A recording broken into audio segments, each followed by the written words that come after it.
안녕하세요, 박미수 원장입니다. 항상 구독해 주시고 좋아요를 눌러 주셔서 진심으로 감사드립니다. 오늘은 무너진 장내 세균숲을 복구하는 5가지 방법. 버리고, 바꾸고, 심고, 메꾸고, 재조립하는 그 순서에 대해서 말씀드릴까 하는데, 물론 순서가 바뀌어도 상관은 없겠지만 이 순서를 최대한 잘 지키면서 버리고 나서 채우는 방식의 이 전략을 택하시면 우리 건강에 가장 중요한 아마존 같은 장내 세균숲을 제대로 정착시킬 수 있습니다. 장은 면역과 내 우주죠. 어떻게 보면 우리 몸의 복사판이라고 할 수 있습니다. 그래서 요즘에는 마이크로바이옴이라고 하는 단어로 몸 안에, 우리 몸에 있는 모든 정보가 장 안에 들어있다 개념까지도 제기되고 있습니다. 면역세포의 70%가 장에 있죠. 당연하죠. 음식을 먹으면서 우리가 생명활동이 영위하기 때문에 음식과 함께 들어오는 여러 가지 세균이나 바이러스, 독소, 환경호르몬 이런 부분들을 제거를 해야 됩니다. 면역세포가 발달될 수밖에 없습니다. 가장 많은 혈액이 장을 거쳐 지나가죠. 그래서 혈액의 염증에도 장이 영향을 미칩니다. 더불어서 세로토닌의 분비 창고이자 수많은 호르몬들의 조절 역할을 하는 것이 바로 장입니다. 그래서 장이 좋지 않으면 우울증, 불안장애 그런 질환에도 걸릴 수가 있기 때문에 장 건강을 위해서 우리는 더욱더 집중을 해야 합니다. 하지만 현대인의 장은 해양오염, 대기오염, 토양오염, 수많은 정크푸드와 정제된 탄수화물 같은 가공식품, 그리고 스트레스, 비만 등의 요인으로부터 공격받고 있습니다. 장을 살리는 게 중요한데요. 먼저 그 5가지 방법 생각해 보겠습니다. 먼저 버려야 됩니다. 우리 몸에 해로운 것을 버려야 되죠.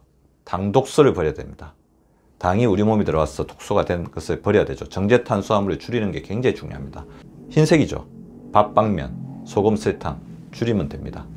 그리고 장내에 있는 유해균도 줄여야 되죠. 그래서 장내 유해균을 줄이는데 가장 좋은 방법이 장내 유산균, 유익균을 늘리는 방법이지만 이 증상이 굉장히 심할 때는 장내 유해균을 줄일 때는 항생제가 도움이 될 수도 있습니다.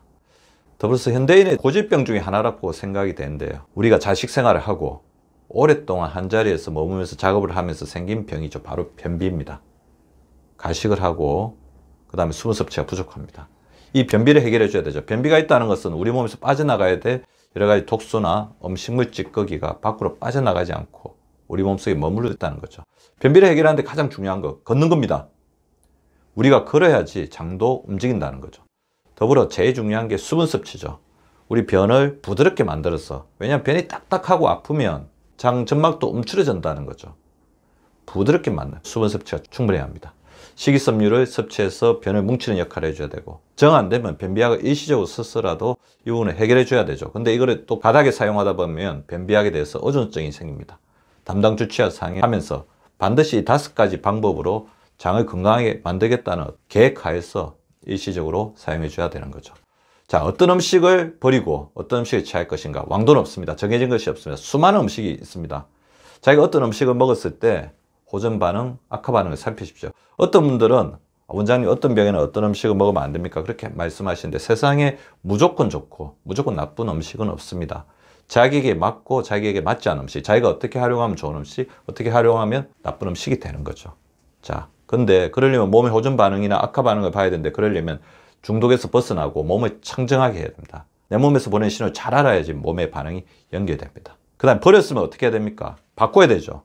그 다음에 좋은 거를 심어야 됩니다. 소화효소가 풍부한 음식으로 바꿔주십시오. 소화효소는 우리 장내 세균숲을 지키는 가장 최선의 파트너입니다. 소화효소가 풍부한 음식을 잘 분해해서 장으로 내려보내야지 장이 한결 더 편안해집니다. 김치, 된장,納豆등 소화효소가 풍부한 음식을 드시고, 최근에 나온 이제 소화효소제 같은 경우에도 본인이 봐서 도움이 된다면 직전에 복용하면서 소화가 잘 된지를 보십시오. 유산균과 프리바이오틱스가 풍부한 음식을 장에 심어야 되겠죠. 자기에게 맞는 유산균, 자기에게 맞는 프리바이오틱스를 드셔서 장내 세균숲에 우리의 아군을 심어주어서 유해균을 견제할 수 있게 해줘야 됩니다. 더불어서 중요한 게 소화효소가 기능을 잘 하려면 대사효소가 충분해져야 됩니다. 그래서 소화효소를 도와줄 수 있는 대사효소, 성장 호르몬의 재료가 되고 멜라토닌 호르몬의 재료가 되는 이런 음식들을 충분하게 섭취해야 되는데, 그래서 성장 호르몬이 굉장히 큰 역할을 합니다. 그래서 아르기닌이 풍부한 단백질, 그리고 비타민 B1을 드시면서 근육을 늘려주는 게 굉장히 필요하겠죠. 더불어서 메꿔야 됩니다. 이게 손상이 된 부분을 메꿔줘야 되죠. 빈 부분을 메꿔줘야 됩니다. 장누수로 인해서 장점막이 벌어진 것을 메꿔줘야 됩니다. 글루타민이 그 부분에서 굉장히 중요한 역할을 합니다. 브로콜리, 콩, 견과류, 기리, 양배추 등에 많습니다. 또 이제 몇 군데에서 중요한 거는 우리가 장누수정문일 때 빠져나가는 이 영양소들을 잘 섭취해 주는 게 중요한데, 장누수정문이 굉장히 심하신 분들은 비타민 D, 셀레늄, 마그네슘, 아연, 비타민 B, 오메가3가 도움이 되고요. 특효적인 음식으로는 사골국, 곰탕이라든지 유산균, 효소 음식이 도움이 됩니다. 마지막, 맺고 쓰면 건강한 생활 습관으로 돌아가면서 장 건강을 재조립해 줘야 됩니다. 스트레스 조절해야 되죠. 제가 항상 알려드리는 생각 중지 훈련, 소셜 컨택트, 건강한 사회관계를 계속해서 유지하는 거, 가족과 긴밀한 스킨십을 나누는 거, 담배는 끊고 셀트 롤링, 저염식으로 하면서 장에 부담을 주지 않아야 됩니다. 두 번째 S, 슬립이죠.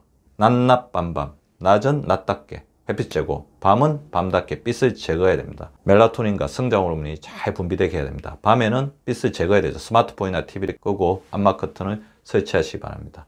이 엑서사이즈, 근육은 생명입니다. 땀나고 숨차는 운동을 일주일에 3회 이상 30분 이상 해주시고, 생활을 운동화 시켜주는 게 생활 속에서 많이 걷는 게 굉장히 중요하죠. 저는 진료실이 운동장입니다. 그 다음 뉴트리션, 절식, 인슐린 절약에서 탄단지 균형을 해주시고, 소변 색깔이 투명할 정도의 수분을 섭취해 주십시오.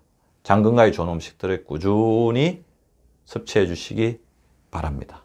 오늘 무너진 장내 세균 숲을 복구하는 5가지 방법에 대해서 말씀을 드렸는데요. 잘 실천하면서 우리의 장내 세균 숲의 평화를 통해서 내 몸의 건강에 평화를 가져오시기 바랍니다.